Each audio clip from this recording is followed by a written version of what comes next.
right now. So this is why these people are rebelling, because the best of life is gone completely. Their children are out there for the slaughter.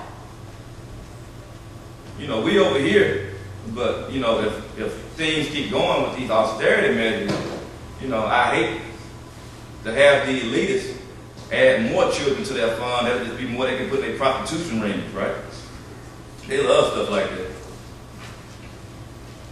And so, the reason for this, I'm going to go ahead and talk a little bit about this, is that back in the olden days, when you had emperors, you know, what was one of their favorite things to do?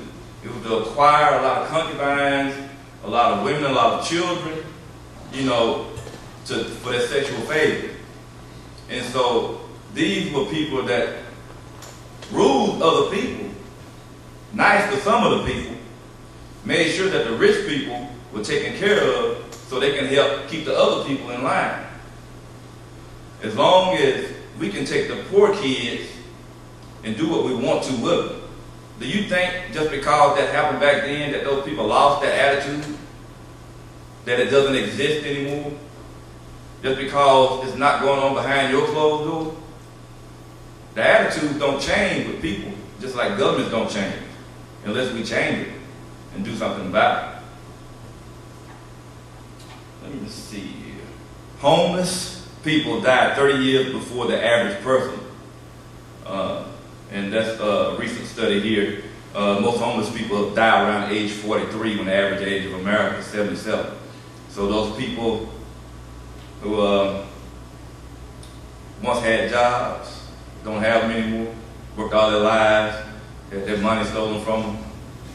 You know, who cares if they're out there struggling just to die in 43 years of miserable, horrible death?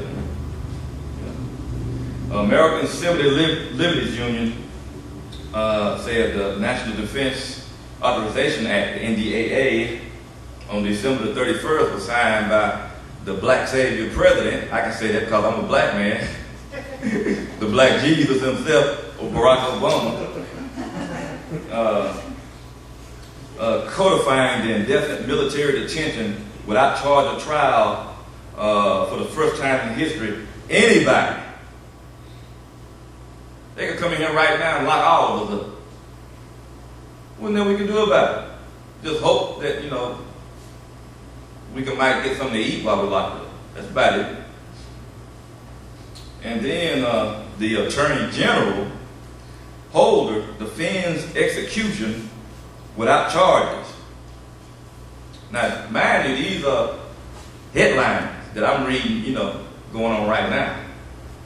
Oh, it's good, you know, that we can kill people. You know, I defend that. Wow, that's great, you know. America's most dangerous game. Who do you think that is? The police.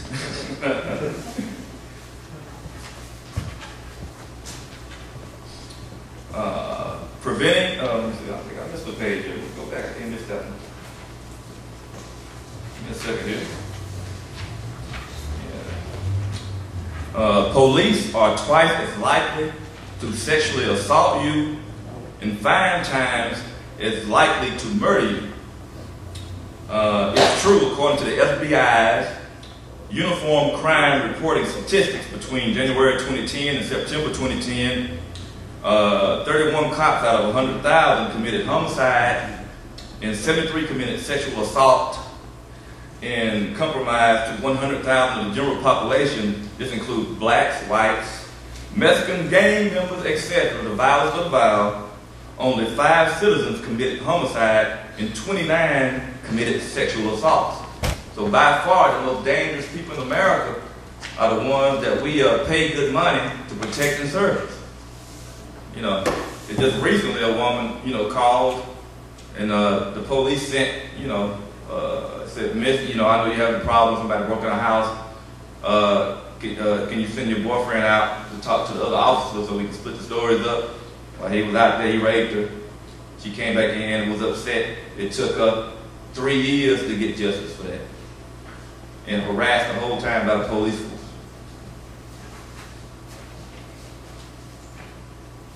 Let me see. I got all the headlines, but I don't want to shortchange you here. So these are the realities that we're dealing with. A great Arab philosopher once said, reality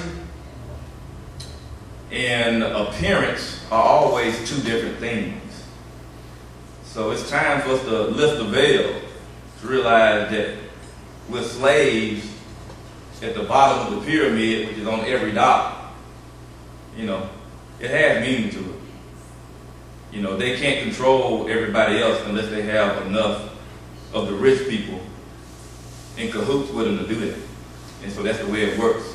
It's a trickle-down effect, and it's a like George Carlin said, you know, it's a private club and you ain't in it, right?